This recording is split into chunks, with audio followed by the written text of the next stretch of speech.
Hi everyone, welcome to our webinar today. The topic for this webinar is Solar Consumer Protection. This webinar is a presentation of the Sustainable Solar Education Project, which is managed by the Clean Energy States Alliance, also known as CESA, and supported by the U.S. Department of Energy's Sunshot Initiative. We have some excellent guest speakers with us today and some hosts here from CESA. Before I pass it over to them, I'd like to go over a few quick housekeeping notes. All of our participants for this presentation are in listen-only mode, so hopefully you can hear us, but we can't hear you. You have a couple of options to connect to the audio portion of this webinar. You can either use your computer mic and speakers, or you can call in using your telephone. A very important note, we ask that you please submit your questions as you think of them throughout the webinar by typing them into the question box on your webinar console and hitting send. We will read through your questions as they come in, and we will hopefully save about 15 minutes at the end of the webinar for a Q&A. We'll get to as many questions as we can, and to make sure that we get to your question, type it in as soon as you think of it and don't wait until the end. A final note, this webinar is being recorded, and we will send you an email probably later this afternoon with a link to the webinar recording and the slides, and you'll also be able to find it on our website along with all of our previous CESA webinars, and that is at cesa.org/webinars. And with that, I would like to pass it over to our host for this webinar, Warren Leon. Warren is the Executive Director here at CESA, and he will be starting us off. Hey, thanks very much, Samantha. Let me first tell you a little bit about the Clean Energy States Alliance. We're a national nonprofit coalition of state agencies and other public organizations. They're all focused on ways to advance clean energy, primarily in the electricity generating sector. If we could go on to the next slide.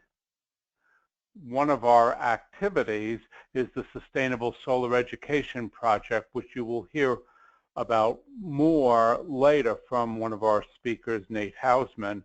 But I just want to mention here that you can get on the mailing list for the Sustainable Solar Education website by clicking on this link or going to our website. And this project has two topics it focuses on. One is solar electricity for low and moderate income households and communities. And then the second topic is solar consumer protection. And so this webinar today is designed to introduce some of the good work that's going on out there related to solar consumer protection, and also give you a sense of what issues people are concerned about and what issues different organizations are working on. So if we could go to the next slide. What I'm going to do, you can see here are three speakers for today and the order in which they're going to speak. I'll introduce each one before their talk. We'll go through all three presentations, and then we'll go to the question period. Our first speaker is Amir Yazdi, who's the Assistant General Counsel at the Solar Energy Industries Association, which is affectionately called SEIA. And in that role as Assistant General Counsel, he works on SEIA's consumer protection efforts. He also assists with SEIA's Finance Committee, and he provides legal services to SEIA. He received a BS in physics from the College of William and Mary and a JD law degree from the University of Virginia. And he's going to talk about what this important industry association is doing to help ensure that consumers are adequately protected when they enter the solar marketplace. Amir, all yours.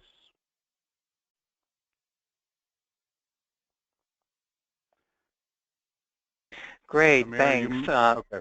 Yep. Yeah, sorry, I was speaking on mute, but thanks for the introduction. So, yeah, again, my name is Amir Yazdi. I'm Assistant General Counsel at Solar Energy Industries Association. SEIA is the National Trade Association for solar companies in the U.S.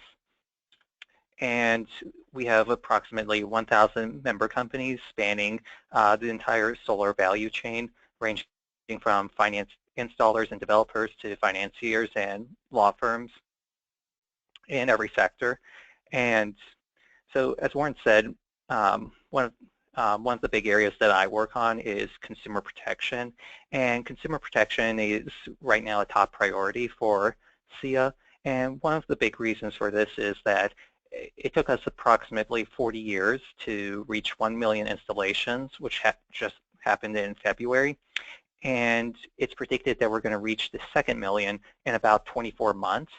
And with solar becoming being mainstream, a lot of consumers, homeowners are really interested in solar. They want to go solar, and a lot of their decisions to go solar rest on the experiences that their friends and family have and neighbors have.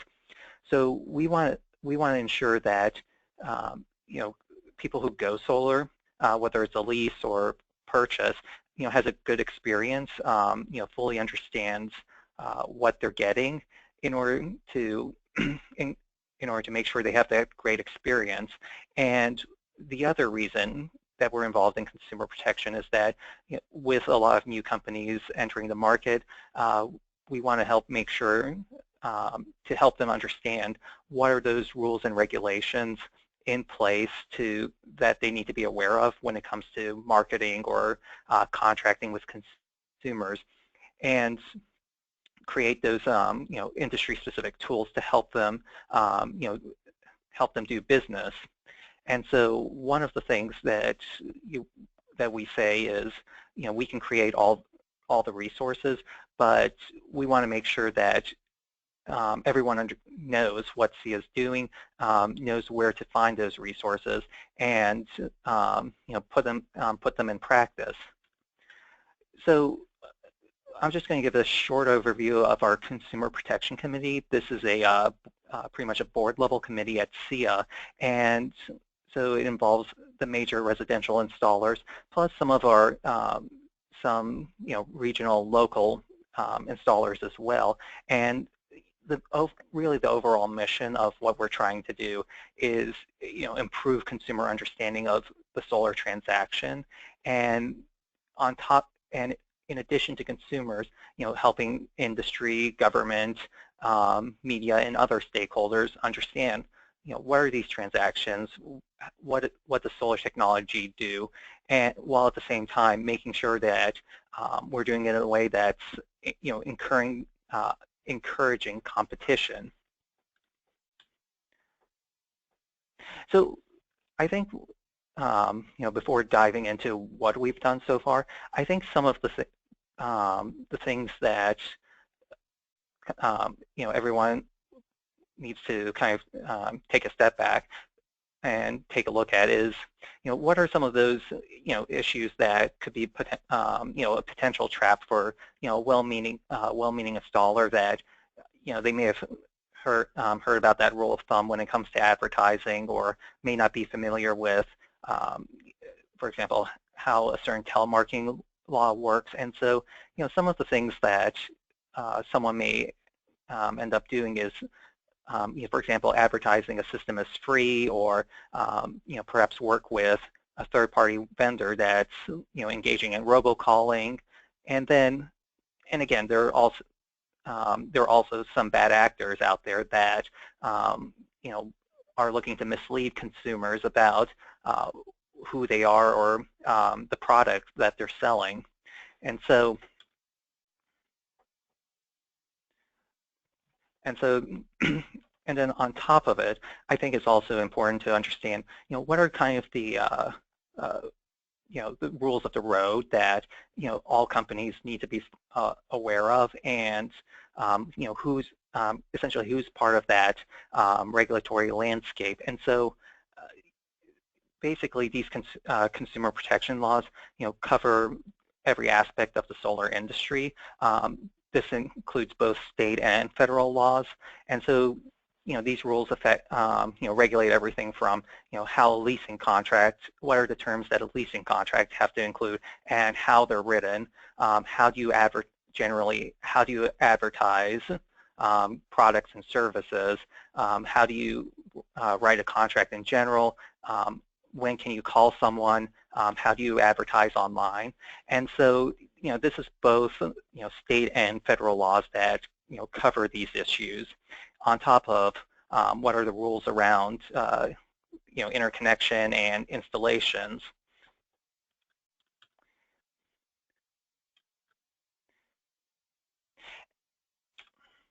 Sorry for that. Yeah, so on top of those rules, some of the regulators that are involved in the solar industry, that regulate the solar industry, include on the federal level, range from the Federal Trade Commission and the Consumer Financial Protection Bureau and the Federal Communications Commission, to state regulators such as attorneys general or licensing boards for contractors and installers. And so, I think what I wanted to do was just go over some of the industry resources that our Consumer Protection Committee has worked on over the past about a year and a half now. And so I think, just starting off with some of the consumer resources that we created. So one of them the first one that we actually put together was our Consumer Guide to Solar Power. This is about like a 5-6 page document which provides like a high-level overview of the transactions. So, leases, power purchase agreements, purchases, what is in a solar system, but then also really does a deep dive into what are those questions that someone should be asking their solar installer. Whether it's from references to how do you come up with a system calculation, to how much am I paying up front, how much am I paying over time, how much am I paying per month. So really, those tough questions that a homeowner or someone interested in going solar needs to ask. And then we recently also released the community solar version of the document, of that guide, and a Spanish version of the Consumer Guide to Solar Power. And then the other thing that we had done that on the consumer-facing front is that, making sure that creating these disclosure forms so that we've created so far for leases and power purchase agreements. And what the idea of these forms is to essentially, provide a snapshot of those key terms in an agreement. So that way you have, in a 3-4 pages, what are you paying up front? What are you, what are you paying over the life of the system? Just high level, like what are the warranty and maintenance responsibilities of each party? So really, and again, it's not designed to replace the contract, but really more just to give you a understanding of what the agreement contains, and start that discussion with the installer. And then just moving towards the on the industry side. So I think the core thing that we've done, created at SEIA, is our SEIA Solar Business Code. This is a code of conduct that every member of SEIA has to follow. And what it's designed and what it does is, first, remind companies about what are those laws and regulations they need to be following, but also providing some more solar guidance. So what happens if you're one of the big areas is free solar, reminding companies that unless you're actually giving away the system for free and the homeowner is not going to be paying anything, then that's a term that you should avoid. But also providing guidance on areas like renewable on RECs. How do you advertise around them? If you sell off the REC, how does it affect your ability to describe the system? And then also things like utility price projections. If you're going to estimated, you need to use appropriate government resources. So these are just essentially some of the areas that the code covers and that all our member companies have to follow. And then, to kind of give teeth to the code, we've also put together a complaint resolution process where anyone can, submit a complaint to SEIA, and we work to help try to get both sides to resolve the problem. And depending on the situation, refer complaints to the appropriate government regulators. And then, to help our member companies better understand what are these rules that they need to follow and what are the contours, we're putting together tools like industry updates on consumer protection topics such as telemarketing practices, compliance guides on advertising and lead generation, and then also actually hosting webinars and presenting at conferences about these resources and these issues that companies need to learn about. And then, finally, we make available for free model contracts for leases and PPAs that were put together by, SAPC, which was an NREL working group that brought together, attorneys, solar developers, and other stakeholders to create standardized, compliant, clear contracts. And so one thing is all of these materials that that SEIA has created are available on our website. The link is on this slide, so feel free to take a look and use in your business, whether you're a SEIA member or not. And so the next few slides are just a overview, like some overview of these and images from these various materials that I went over.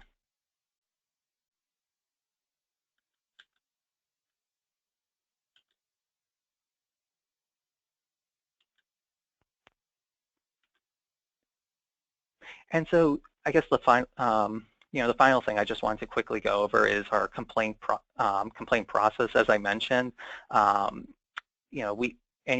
anyone can submit a complaint to SEIA. It can, anyone from the public, a competing business, and we'll take a look at it. And if it alleges something that's violates the SEIA code, we will work on that complaint and try to get both sides to resolve it. And one thing I'll stress is it's not, this process is designed to complement government enforcement. So essentially, being that first, the first place someone can turn to get their problem resolved. And if somebody is alleging an issue that is essentially criminal in nature or is better issued by someone else, then we pass on those complaints to that appropriate government regulator. And so, and one thing, and just one other thing that I wanted to add is that we've been meeting with utility commissions, government enforcers, and other groups, to speak about what SEIA has been doing and what's the lay of the regulatory landscape and other consumer protection issues. And I'll just end with what can everyone do to help? And so if you're a business, I would say take a look at our materials, consider the importance, and feel free, and not only feel free, but I strongly encourage everyone to consider using some of these materials in your own businesses and help educate your employees about consumer protection, and because it's an important topic and it's something that we're working hard on, and for this to work, it's not something that can just exist on webinars or on paper, but something that we all have to put in practice on the ground. So anyway, so yeah, that's it for me. Hey, Amir, thank you very much. Mm-hmm. That gives us a good sense of what SEIA is up to. Let's move on to our second presentation. And for those who came on the call late, we're going to have 3 presentations followed up by questions and answers. And if you have a question, type it in on your screen. Our second speaker today is Shannon Baker-Branstetter of the Consumers Union. And Shannon has served as policy counsel for Consumers Union Washington, D.C. office, and she's done that since 2009. She handles clean energy and climate change policy, toxic regulatory reform, and safe drinking water issues. Her prior employers include the Government Accountability Office and the Department of Labor. Shannon earned a BA from Yale University. She has a master's in public policy from UCLA and a JD from Georgetown Law. She's a member of the California and DC Bar Associations, and she's going to give the perspective of Consumers Union on this issue. And, you know, as everyone knows, Consumers Union has serves as a very important voice for consumers on a wide range of issues, and it's really good that they've been getting engaged on solar. So Shannon, up to you. Thanks, Warren. So I'd like to jump right in. I'll give a little background about Consumers Union. For those of you who don't know, we are the policy and mobilization arm of Consumer Reports, and we test thousands of products every year in our labs that are mainly located in Yonkers, New York. We buy all our products anonymously at retail, and we also have a survey and research team that does national, state, and membership surveys. We have a strong media team as well, with social media and our flagship publication and online Consumer Reports. We have about 7 million subscribers. And advocacy, which is what I do on energy, focuses on consumer value and consumer benefits. We work at both the state and federal level in both transportation and utility policy. And energy policy is just one of many topics that Consumer Reports and Consumers Union work on, a wide range of consumer topics from telecom to healthcare to financial services. So I won't go into this too much, but clearly there are lots of consumer and environmental benefits of rooftop solar, reducing utility bills, improving consumer choice, stable and predictable costs. And one thing that we've seen in some of the state fights that have gone on is that there really is an appeal to many consumers of all political stripes about freedom from their utility and independence in making their own energy. So in addition to the environmental benefits, those are, I think, things to keep in mind when we're talking to people about the benefits of solar. But now most of my talk is going to be about the risks of rooftop solar and various contract problems, some of which Amir has already alluded to. But I don't want to lose that there are big benefits. There are just certain things we have to do to make sure we capture them. So overpromising benefits and savings is a big risk. Hidden and unexpected costs. I'd say in general, solar contracts are something that are more sophisticated than most consumers are used to dealing with. It comes second probably only to a home, which people tend to have a lot more help in doing. Their good faith estimates, they typically have a realtor, there's legal review of the contracts, and just more standardized forms. So, you know, a lot of contracts may be unfair or unclear, and even clear contracts may be a struggle for consumers. There are just lots of variables and assumptions that go in place in figuring out if you're getting the best deal and how much money you can actually expect to save from rooftop solar. I listed a couple other things here.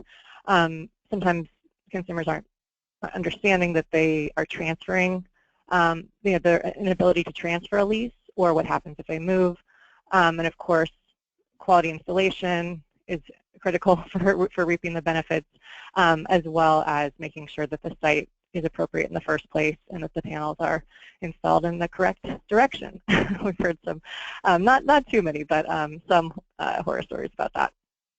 And then, as Amir mentioned, robocalls are an issue which FTC has taken some actions, especially I think in March there were 3 companies in particular that were targeting customers for solar.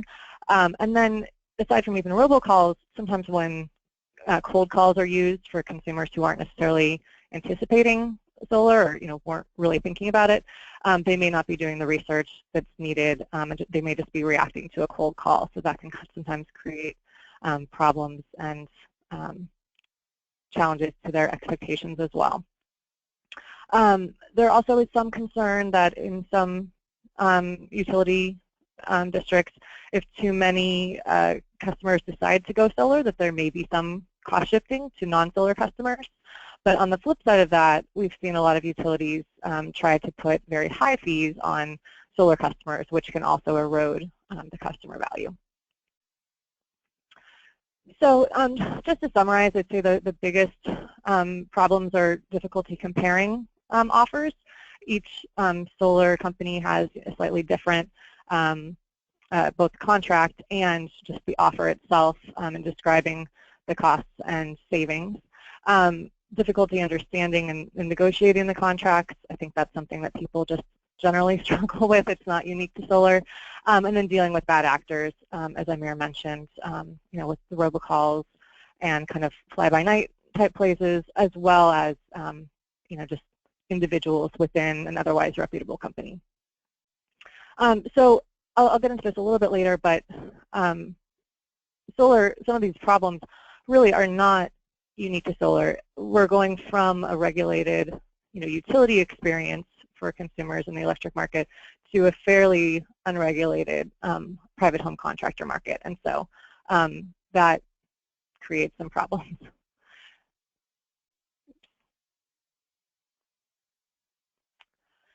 So, we think that consumer protection is really important for solar. As I mentioned, they are moving from a regulated utility to a fairly privatized market. And electricity really is an essential service, so we want to make sure that we're getting it right and have important consumer protections in place. So rooftop solar really is an opportunity for consumers to save money, and so we want to make sure that they are getting those benefits and not just kind of going to all this work for a wash, essentially. So in terms of what can be done, SEIA has mentioned the work that they've done, and CESA will mention a lot of the great work that they're working on in the States, but just some kind of big picture ideas. So it's very encouraging to see that leases have gone down as a percentage of the transactions. Low interest loans are generally a much better deal, so it's encouraging consumers to look for those instead is important. And of course, oversight over the contract terms and making sure that the systems are installed properly is essential. As I mentioned, the FTC cracked down on robocalls and false claims. They've done some of that, and hopefully will continue to do that. And then, the disclosures are really important as well. We applaud SEIA's work in this area on the PPA and lease disclosures. I think there's probably still more things that could be added to that to make it even clearer, but it's certainly a good voluntary industry effort. And so I'll get into it a little bit more in the next slide, but certainly a good faith estimate that really allows people to compare efficiency, cost across companies, and also make sure that they know which company they're dealing with is really important. A lot of company names sound the same. It has solar or sun in it, and people want to make sure that they're dealing with a reputable company. One of the things that states and the FTC could do is to create a standard form as well. But even if a company isn't required to use it, or if they're not a SEIA member, a consumer still could ask them to fill it out and then use it as a comparative tool for themselves. consumer education in this space is just super important. IREC and CEU have made some materials for people, and of course the terrific CESA materials. And then another thing is educating or advocating before public utility commissions to make sure that they are not penalizing solar customers. We worked with Synapse just this last month to develop a framework for utility commissions to look at the cost, benefits, and other kind of inputs into how they should value solar and see if there is cost shifting, and if so, what the proper adjustment should be. So I won't go into all of these in too much detail, and like I mentioned, some of these good faith estimate forms or fields already are included in SEIA's templates. But certainly 20-year average per kilowatt cost is essential. Sometimes you'll just see the first year of savings or the 10-year mark, but really seeing the average savings and the total savings is very important. Highlighting price escalations or fees, those should really be upfront and very clear. Sometimes the payback period or the savings relies on incentives that may be going away or could go away. We want that to be clear. And sometimes people aren't even clear that if they're buying the panels, leasing them, or entering into a PPA. So just the box saying what type of contract it is very helpful. Interest rate and payment schedule, sometimes those can be a little tricky, especially like I said, with the price escalation. So making the monthly payments clear is really important. And then having a range of kind of watermarks of what the savings and costs would be for the 5, 10, 15, 20-year marks is important for people to be able to compare offers, because some costs or savings may be backloaded or front-loaded depending on how the offer is structured. And a big kind of pitfall, I think, for consumers in this space is not understanding what the assumptions about the utility rates are. Sometimes the assumption is that utility rates will increase 5% a year or more, and that may or may not be the case based on either historical data or based on the utility's plans for future growth. So having some kind of standard to compare what the solar savings will be to would be really important. So say having the utility costs go up by 2% per year would allow a comparison across offers. And then there's some other things here that should just be clear for the customer, and then how they would be resolving any kind of complaint or dispute. So as I mentioned, difficulties and challenges, solar quotes do have different assumptions, so it's hard to compare them. There's pretty low consumer awareness in this space, so there's just a lot of education that needs to be done, and especially as we move beyond the early adopters. Early adopters tend to be researchers, they tend to be very value-oriented and just more savvy in this area. So as they become more mainstream, the risks of problems is definitely going up. And contractors for home improvement projects, they just have very high levels of consumer complaints, so we would hate to see solar fall into that same trap. So Consumer Reports has put together articles and tips to help consumers as they're going through the process, as well as profiling a few homeowners who have gone solar and saved money and how they did it. So I'm happy to answer any questions at the end, and thanks so much for your time. Hey, thank you very much, Shannon, and we will turn to questions after our third speaker. And our third speaker is Nate Hausman of the Clean Energy States Alliance, CESA, and he's going to talk about what we are doing here in relationship to solar consumer protection, but also put it into a bigger context. Nate's a project director at CESA focusing on solar. He's an attorney licensed to practice in California and Vermont. He previously served as an associate attorney for the Austin Legal Group and as a visiting attorney for the Environmental Law Institute. He has a JD with a certificate in environmental and natural resource law from Lewis and Clark Law School. So Nate, all yours. Thanks, Warren, and thanks to Amir and Shannon who have covered this topic so well and left me with less to cover. So Warren already told you a little bit about Clean Energy States Alliance, who I work for, and who we are, so I'll just sort of jump right in to the substance.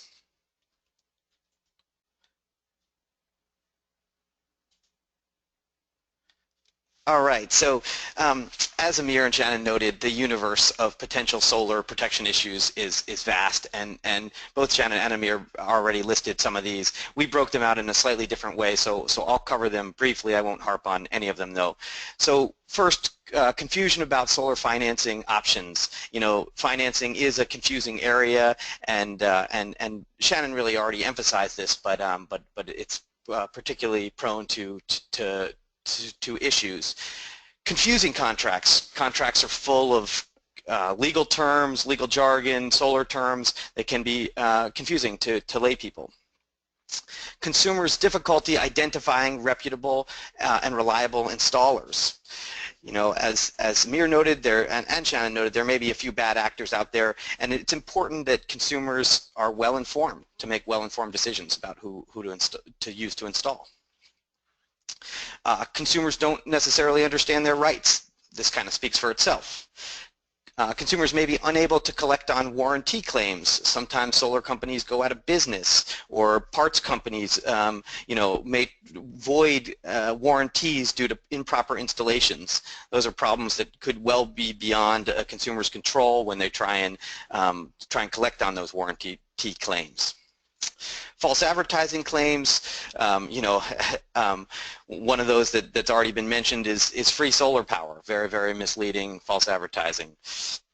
High pressure sales tactics. This can take many forms, strong arming consumers, cold calling residents, those types of things. Inadequate warranties. Maybe in some cases the warranties may just be insufficient for the kinds of products. Incomplete or misleading projections of consumers' savings. Some solar companies may exaggerate projected savings to try and make a deal. Or what happens if the level of savings just don't pan out? Who's on the hook then? Installations do not produce as much electricity or otherwise perform as promised. Similarly to the previous bullet point, what happens if the installations just don't generate what they promised to? Installations have improper wiring or safety problems. Empirically, I've heard from a bunch of different folks that a high percentage of installations, you know, may not be up to code or may not be fully installed properly, and this can cause, you know, sundry hazards, including fire or things like that. Renewable energy certificate, double counting or misleading claims about who receives electricity, ownership of the renewable attributes of solar power or RECs, and what can be said about those RECs and when they're transferred and in, you know, in where there's markets for RECs is another issue that's important. So again, it's a big universe out there of potential issues. So why is it important to protect consumer protection issues? Well, again, Shannon covered a lot of this, and some of this goes without saying, but let me just be explicit about a little bit of it. So first, for the solar market to continue to grow and expand, it's important that there's consumer satisfaction in the products, in the services that are delivered. And a few bad installations, high-profile problems can sow doubt to impact a market in a meaningful way, especially a nascent market like the solar market. If we care also, point two, if we care about equity and making sure the market doesn't exploit vulnerable populations, we need to care about these issues. We don't want to feed into a narrative that solar is only accessible for some segments of the population. And three, if we don't pay attention to these things, consumer protection could be used as a talking point to thwart the market, a market that by and large is delivering important benefits to consumers and society at large. So potential reasons why consumer protection issues are coming up right now. One, market maturity. You know, the market has grown exponentially over the last decade from a fledgling industry to a major economic driver. And as with any market, when it grows, there's more opportunity out there, and with more opportunity, there are more folks who want to harness that opportunity. And although most may have laudable motives, there are some who might try and exploit that opportunity for ulterior motives. So as markets grow, as they burgeon, these kinds of issues do arise. Lower barriers to entry. People have worked hard to make the solar market more accessible, to make it more affordable, more inclusive. Cost barriers have been overcome through financing innovations. Incentives have made solar's value proposition more attractive. Innovations like community solar have made the market more accessible to renters and those without a suitable roof. But as the market's gotten easier to participate in, there are also more areas that are ripe for that exploitation I was mentioning. And there's more people out there who may be vulnerable to this kind of thing. 3, it's important to note that many of the state incentive programs have begun to be rolled back as solar's, positioned itself and is lifting off the runway here, and the market's really come into its own. Some solar incentives have declined, and those solar incentives may have given important leverage points for quality assurances. For example, some programs had qualified installer lists. Installations without a qualified, tried and true installer were ineligible for the incentive, but as those programs, again, get rolled back, the state's ability to maintain that oversight over installations is reduced as well. So what role do states and municipalities have in this, and why should they act? Well, one reason is that people already look to state and local governments for information on solar. Especially in states with solar programs, people assume that the state will provide unbiased information. Also, if states and municipalities don't address these issues on the front end, they may have to spend a bunch of resources to address them after they arise. If they don't provide upfront information to consumers to deal with these issues, they may just turn into problems on the back end in attorney general's offices, consumer protection bureaus, that kind of thing. 3 is just it's government's job to set rules and ensure that rules are followed. This is what governments historically do. They play an important referee role for markets. They set policy, and they try and enforce the policies they set. And they do so to maintain a fair, robust marketplace. Having a fair and competitive playing field is important to sustain solar's market growth. And in some states and municipalities have specific targets for solar, so they have an additional vested interest in ensuring a sustainable market that facilitates continued growth. And this is really where CESA as a state membership organization with a bunch of state organizational members, this is where we're really trying to where we have some leverage.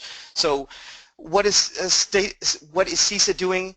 Well, CESA launched a Sustainable Solar Education Project, and Warren already mentioned this, but the Sustainable Solar Education Project, it's a CESA-run project, it's sponsored by the Department of Energy, and is designed to help state and municipal officials ensure that solar electricity remains, 1, consumer-friendly, and 2, benefits low and moderate income households, all segments of society. So our website is right there on the screen.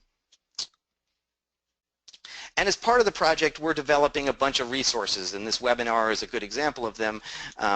Some of the resources are guides, online. We're going to be developing an online course material. We're also going to be doing a series of in-person trainings. And as part of this, we also put out a free monthly e-newsletter. The newsletter highlights news and information related to solar equitability and consumer protection across the country. And again, we release that on a monthly basis. So particular topics that relate to consumer protection that we're going to be producing some guides on. We've already published a guide authored by Warren on solar information for consumers, a guide for states. This guide explains why states should provide information to consumers, describes the types of information that can be useful, and points to other existing educational resources out there and useful models for states. Also in the realm of solar consumer protection, we've got several guides in development, but one of them that relates to solar consumer protection is this guide on regulations and standards for solar equipment and installers. And we're also considering producing a guide specifically on solar consumer protection issues as they relate to community solar programs and projects. So that's what's coming down the pike. And then in addition to the work that's fallen under the Sustainable Solar Education Project and that we're continuing to do, we've also produced some guides that may be more broadly useful that I just want to alert folks to. One is we produced a homeowner's guide to solar financing. It really covers, you know, the 3 residential solar financing choices: lease, loans, power purchase agreements, explains advantages of each and compares those to direct purchases, clarifies some solar financing terms. States have used this. We've provided this to states to use to create state-specific versions using the template that we've produced. We've also come out with a Spanish version of the guide to make it even more broadly available and accessible to folks. So that's a resource out there to help navigate that, you know, what can be a really confusing area, as I noted, of solar financing. We also, you know, through CESA membership services and in other ways, we produce state-specific information that can be helpful. So an example of this is we produced a Vermonter's Guide to Residential Solar. That's for the Vermont Public Service Department, but it's publicly available. It includes a information about a variety of things, including solar financing and you know, information about how to select a solar installer, what questions to ask, those kinds of things. So that's some of the work that CESA is up to in this space. And with that, I'll turn it back over to Warren, and we can do a Q&A. Hey, thanks very much, Nate. And we do have quite a few questions that have come in, and we'll try to get to as many of them as possible. And I'm going to start with 2 questions for Amir. One person asks whether SEIA has created a model community solar customer agreement, or are you considering doing that? Right. So in terms of model community solar agreements, this is something that you know, we've talked about, and I think like one of the issues that we're running against is that community solar is a very state-by-state. A, it's brand new. B, it's a very state-by-state dependent in terms of like the rules and regulations around how the projects can be done and the subscription terms. And so I think right now we're just trying to figure out, you know, what's as more community solar programs throughout the states get up and running, perhaps we get a better idea, but for the most part, there's just so much variability between state programs that you know, a standard agreement is just is not practical for community solar. Okie doke. And another person writes in with concerns about forced arbitration clauses in contracts and concern that those can harm consumers. And this person wonders why SEIA's model contracts include forced arbitration clauses. Right. So we can talk offline more about this, but generally this is something that was created through, these contracts were created through DOE-funded Solar Access to the DOE-funded SAPC working group. So these were original contracts that were you know, developed through Department of Energy. So those so all the clauses you see there were you know, blessed by DOE, and so that's one of the reasons why we you know, we selected these contracts and are promoting them you know, through you know, to the members and you know, the public at large. Okay, thanks. And I have a question for Shannon. One of the members of the audience wants to know whether Consumers Union has tried to get attorney generals to prosecute any specific dishonest solar companies, to prosecute them under consumer protection statutes. Is that something you've tried to do, or is that the type of thing you might try to do in the future? It is not something that we have done so far. I think we still need to, collect more information to identify patterns, and then it might be something that we could do in the future, but it's not something we've done so far. Okay. Let me throw out a couple of more general questions. One person writes in and says, the biggest issues I see in the industry are modules mounted in the shade and poor workmanship. And this person wants to know what can be done to continue to increase consumer education. Now, we through CESA, we just came out with the guide that Nate mentioned, which is trying to urge states to do a more complete job of sharing consumer information on solar. But are there other things that could be done either through industry or in any other venues that could help improve consumer education so they understand what to look for when they are looking to purchase a system? Anybody have any thoughts on that? Sure. So I'm just, so again, with the SEIA consumer guide, what that guide does is it has like all those major questions that someone should be thinking about when deciding, A, do I start the process of going solar, and also B, what you should be asking, the installer. So things like, how do you, why this, specific setup for the system, asking questions about shading, how do you size the system, and really, and then also on top of it, I would say one important thing that consumers can do to also make sure that they are getting a good, the right system for them is, looking up, reading up on reviews of that company through Better Business Bureau, and also just asking for, past jobs that installer has done, and contacting those references so that way they have like a good idea of, was this person doing a good job of, citing and designing the system. And also, I would also recommend, so these are just some of the things that, we try to include in our guide and for consumers. Anybody else want to add anything on that topic?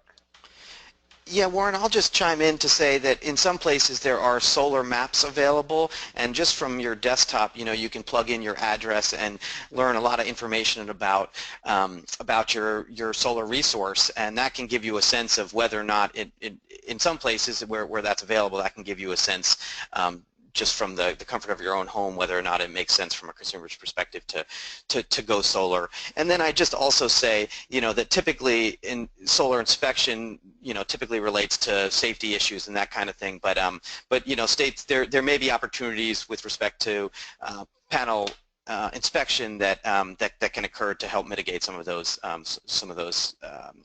challenges. Good. Warren, if I could just say one other. Please. If I could say one other thing. I mean, I think that there are plenty of good resources out there for consumers who know to do the research. I think the difficulty is if the first time they're hearing about a good offer is, from an installer, reputable or not, where are they going to get more information, or are they just going to look at that offer and it seems like a good deal and go for it? And so I think that's really where the required disclosures are really helpful, and where, a state can help protect potential solar customers by requiring disclosures and making it clear that if those disclosures aren't made, then there are legal consequences, rather than just leave it up to consumers to kind of fend for themselves. Shannon, that's a great point, and I do think one of the things that typically recommend is looking for getting a bunch of different bids. When you're considering going solar, just looking to a couple different contractors to make sure. So there can be some cross-checking that can occur in that process too. So just a good business practice. Good. This is one I wonder whether anybody knows how common this is. Somebody writes in the state of Washington, regulated utilities do not need to comply with state or federal consumer protection laws because their activities are regulated by the state PUC and are exempt from the State Consumer Protection Act. Does anybody know whether that's a common factor for utilities across the country? And does that raise concerns if utilities get in the business of either selling or developing solar?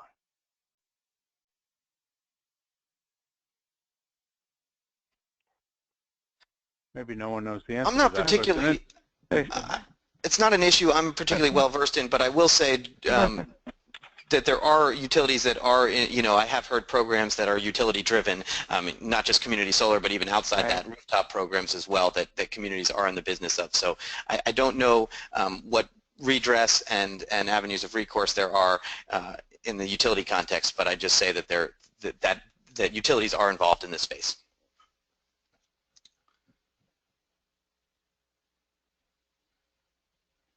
Let me ask a question of Shannon, because you were pushing for the importance of disclosures. One person wants to know whether solar installers and the solar industry should be required to inform consumers of the risk of future changes to net metering or renewable energy certificate rules in a state. Yes, we do think that's important because it is, again, one of those subtle things that people aren't really anticipating. If you install a new kitchen and you expect certain things from it, you probably aren't thinking about, regulatory changes. And so since the value is fairly closely tied to, regulations, there should be disclosures about that. And it would vary, for each state. And some policies are more vulnerable than others, so it is difficult to communicate.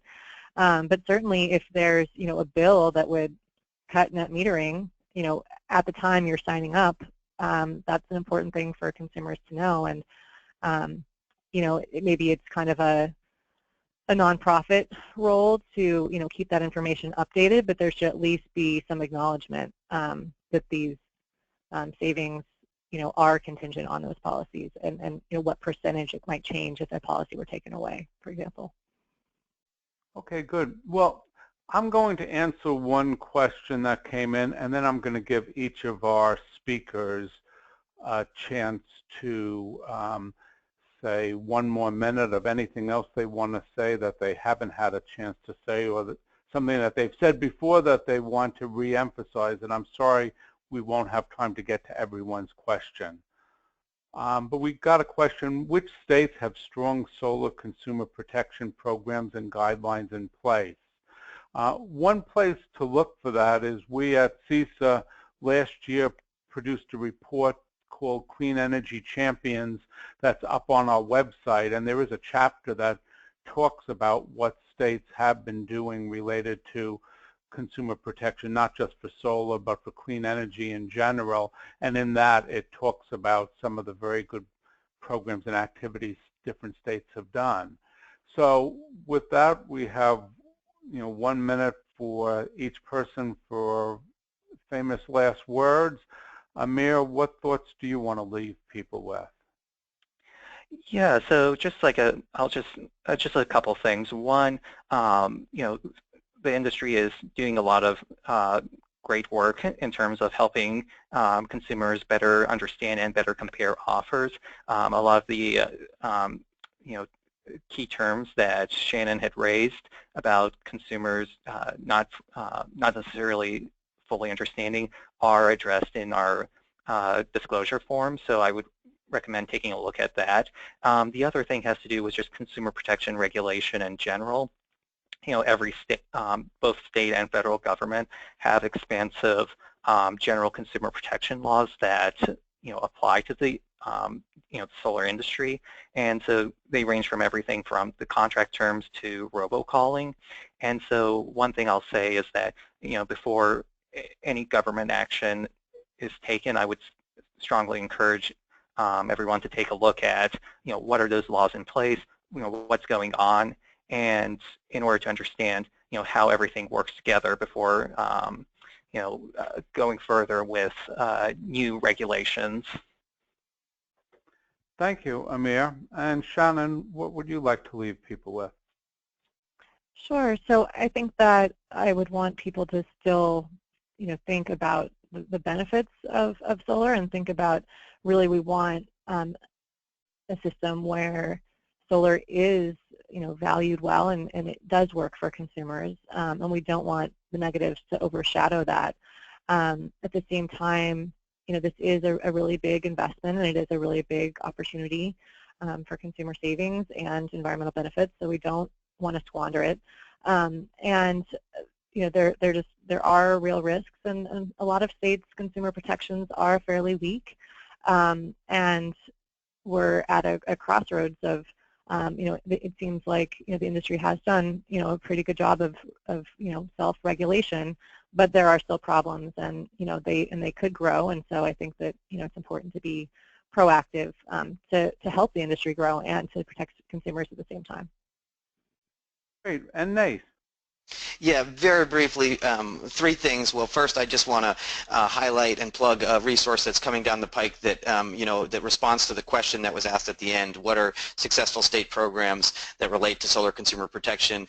We're going to be producing, as I mentioned, a standards and regulations guide for solar equipment and installers that'll be coming out in the next couple months. That'll highlight successful state programs in that as well. So in addition to what Warren mentioned, that's forthcoming, and stay tuned for that. I want to second encourage folks to sign up for a Sustainable Solar Education newsletter if you're interested in these issues and activities that are happening across the country. It's free, and you can do that on CESA's website. And third, I just want to say that I think states and municipalities can play an important role in the arena of solar consumer protection. And that's all I've got. Hey, Nate, thanks. And I will take the very last word to say that we had 3 excellent presentations that raised a lot of issues. There was clearly a lot of interest among the audience from the very large number of questions that have come in, many of which I couldn't get to, but that just suggests that we should and we will do more on the issue of solar consumer protection in the coming months. So we hope that there'll be more opportunities for you to ask your questions and to get good answers. So thanks all for joining us. Thanks.